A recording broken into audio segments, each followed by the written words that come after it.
biggest mistakes you can make when modifying an FRS, BRZ, or a Toyota 86. Now, I've made some of these mistakes. Actually, I've made all these mistakes, and that's exactly why I'm going to make this video, to help you guys and prevent you guys from making these mistakes. But at the same time, I'm not really upset I made these mistakes, because I think that's part of the car building process. Like, people like to talk about build over bought, and 100% I agree with that. Now, we're gonna get into the first thing, and I think this is probably the most costly mistake you can make. At least the first costly mistake you can make is buying wheels and tires when you have no idea what the fuck you're doing. Because honestly, my first set of wheels and tires that I bought, within the first 20 minutes, I literally had to sell them. Actually, I didn't even get two of the front tires on because they didn't even fit. They were literally too big for the car, and I had to sell them. Luckily, I didn't lose that much of profit selling the wheels and tires. I'm not gonna get into how much I spent, but it wasn't too bad, you know, because in the fact that I was able to sell them for a good price. Now, before you guys buy wheels and tires, you need to make sure that you guys are doing your homework, you guys are doing your research, because I kind of half-assed it. I thought I knew what I was doing, but at the end of the day, I had no fucking idea what I was doing. Now, my car is lowered on 2 inches on springs. Now, number one, 2 inches on springs is a mistake in itself, which I'm correcting within the next couple of days. But I got 255 40 by 18s squared. Now, if you guys know anything about the FRS 86, or now that I know something about it, those tires, it's impossible to fit those with the stock struts square. The front two tires will not fit, and the rear tires will have camber like a motherfucker, and your car will look like it's, you know, it has wings on it. The wheels are so slanted, it looks dumb. Personally, in my opinion, because obviously the suspension and the fitment is all fucked up when you have suspension like that. So, first mistake, like I said, make sure you guys are doing your homework. You want to make sure that you guys are getting tires and also wheels that will fit and clear your car depending on the suspension you're running, whether that be lowering springs or coilovers. Now, I don't recommend getting anything more than a 35mm offset, because the 40s, odds are they're not going to fit, especially if you guys are not running camber bolts or spacers. So stay away from that. Well, if I knew what I was doing, I probably would have got maybe a 225 35 18 squared, or a 235 18 or 235, excuse me, 35 18 squared setup all the way around. That would have fit my current setup after I went ahead and corrected the 2-inch drop on the lowering springs. Now, another mistake that I want you guys to prevent making is buying wheels that are either too big for your liking on the car and having a fucked up offset. Now, I actually bought 18 by 9.5 by 38mm offset wheels on my car, which in my personal opinion, again, from the fact that I was lowered on springs, look dumb on the car. I don't like the way they look because they were just way too big. For me personally, a small car, you don't really want to get a bigger wheel. It will not look that well. It will look kind of awkward. That's my personal opinion. And if you guys, you know, are in the same boat as me, make sure you guys are getting a wheel combo with, you know, tires that actually will look right.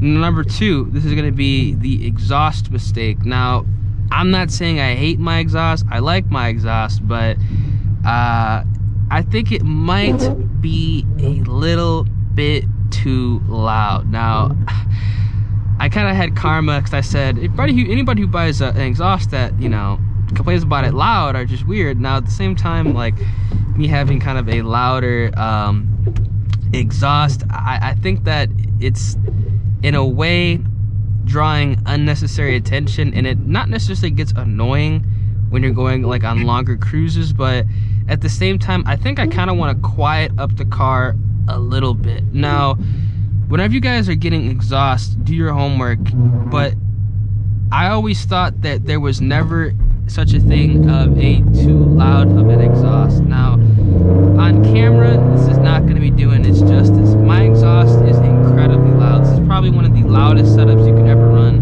on the FRS. Now, I actually have CNT unequivalent headers, which are very similar to the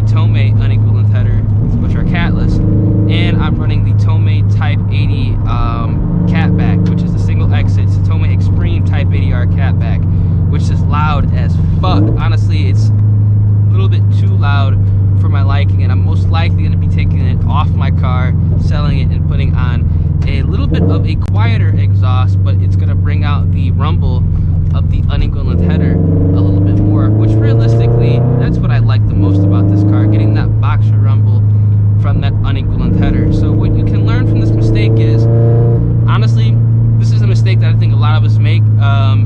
A lot of exhausts are awesome, they're fun, but at the same time, you're either gonna like it, you know, after 3 weeks and keep it on, or for me, had it on for 3 weeks and now it's kind of like a little bit too loud, and I think that I might have to quiet it up just a tad to bring out that boxer rumble. Another mistake that I know a lot of you guys could potentially make. Now, honestly, I haven't made this mistake yet, and I don't think I'm going to make this mistake because I know the direction I want to see my car go to, but that's going to be knowing the direction you guys want to take your car. Now, this is going to be a very costly mistake, even more than the wheels and tires. Now, you need to understand exactly where you want to take your car. Now, the FRS, you can use it for a lot of different uses.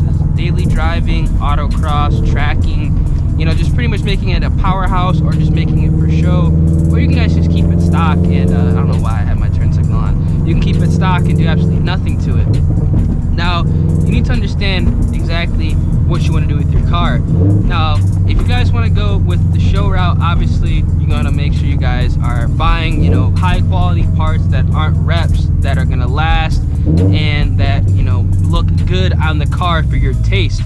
I think for show car wise, stay away from reps, because obviously since you're not putting money into the power, you need to put money into making your car look the absolute best, and I think staying away from reps is what you want to do. Now, the same thing can go for performance. Now, that's kind of where I want to take my car. I want to have my car kind of the mixture between a powerhouse and also a quote-unquote daily driver, because I like to drive this car a lot. I like to drive this car hard, so realistically, having performance mods in the car as opposed to aesthetic mods is what I'm going to be going ahead and doing with my vehicle, which is why I'm going to be putting on a supercharger and things like that, you know, catch cans, going to be going ahead, putting a cold air intake potentially, even though I know those don't really do anything, but just to kind of help out that supercharger breathe a little bit more.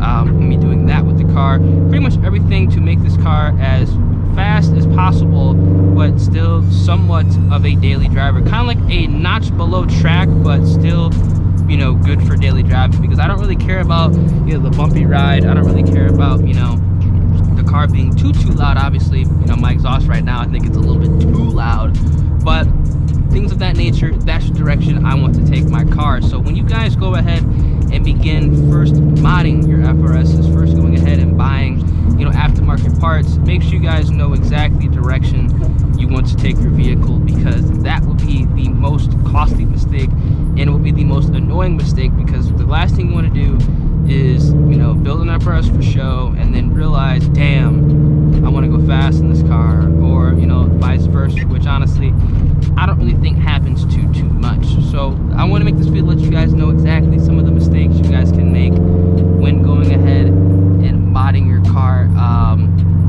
I've made some of these mistakes. I think we've all made some of these mistakes. Let me know down in the comment section the mistakes you've made when going ahead and modifying your vehicle.